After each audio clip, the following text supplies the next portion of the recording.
Hello folks, this is Audiotron 1003 and this video isn't really a review of this set, which is a Lego Minecraft Village set 21128, because it's been around for a while and most people have done that.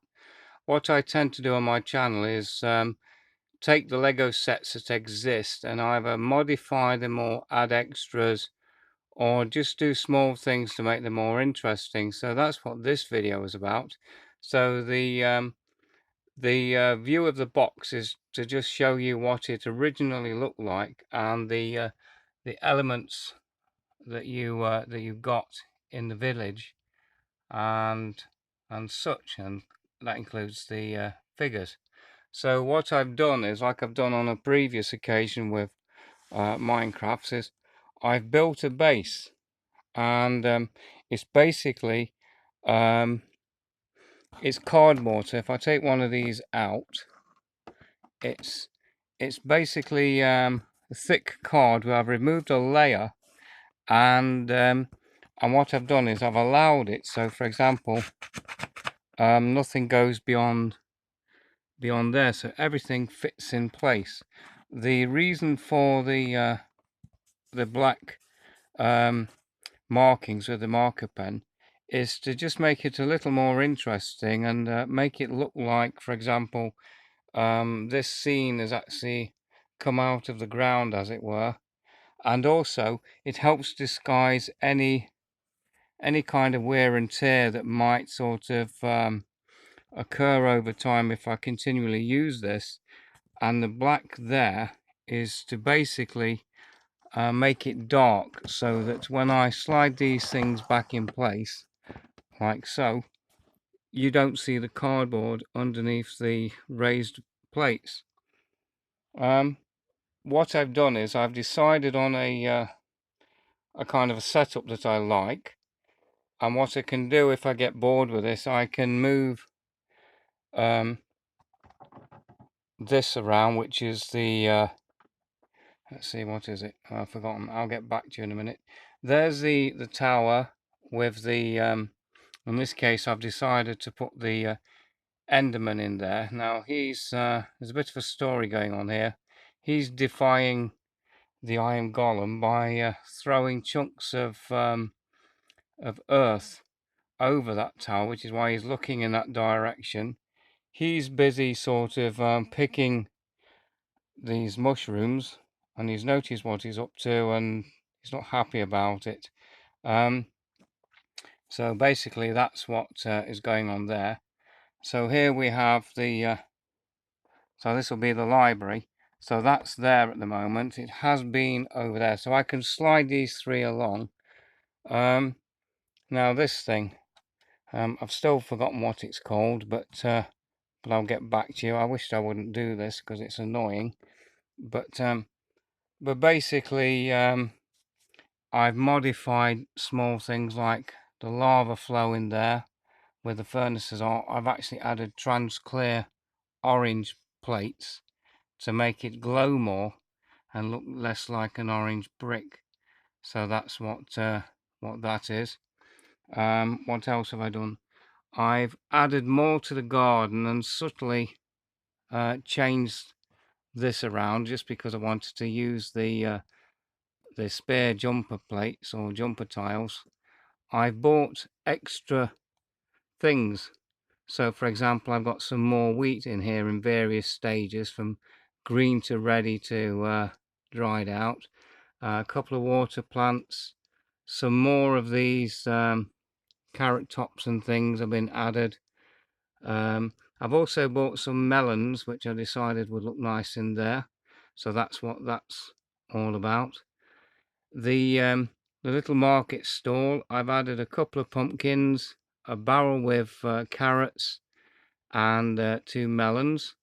So that's what's going on there, since I decided to add a few more things. Over here we've got some more brown dead flowers. So so that's what's happening there.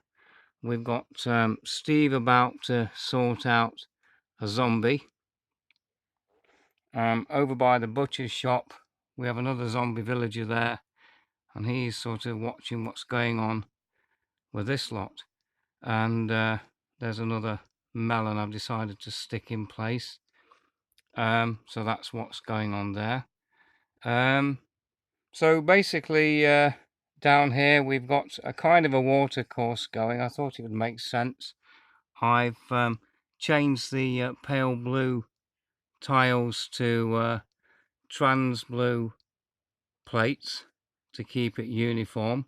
So the water comes from there in a spring, goes down here, and eventually should appear here. Now I could, if I really wanted to, I could have got some more blue trans coloured elements and made that a bit more sparkly, but I decided for the time being not to bother. I've also added some more sugarcane and 2 more water plants, so that's what's going on there. Everything that should be in the set is in the set, but what I have done to fill out the space more, I've added a few of my own plates, like for example these. They don't exist. I've also used some of the 2x4 bricks like this one just to fill in little gaps, and I've slightly modified the footprint of this section just to make it fit a little more easily. So so the metal workshop is over here, like I've said, but for example I could if I take this out, I could remove that like so, because originally the library went there, and I can quite easily just slide that along. I expected him to fall off. He's only held on by one stud. So for example I could move it there, and if I change hands without shaking the tablet, I could sort of switch this around a bit. The problem with that is the tree gets in the way, which is why I don't tend to bother. And if I put the library here, the door and the tree tend to have a bit of an argument about space. So there are some limitations, but it's good enough for what I need. And you can see from there how deep I've cut the board. So if I slide this back along, because this is the preferred situation for the moment. Like I say, the main reason for showing you folks what I've done is to just share a couple of ideas that I've had, in case anyone gets inspired by any of this and wants to do something similar. And it doesn't have to be the Minecraft village, it could be anything really. It could be any of the Minecraft sets that have been bought out in the past.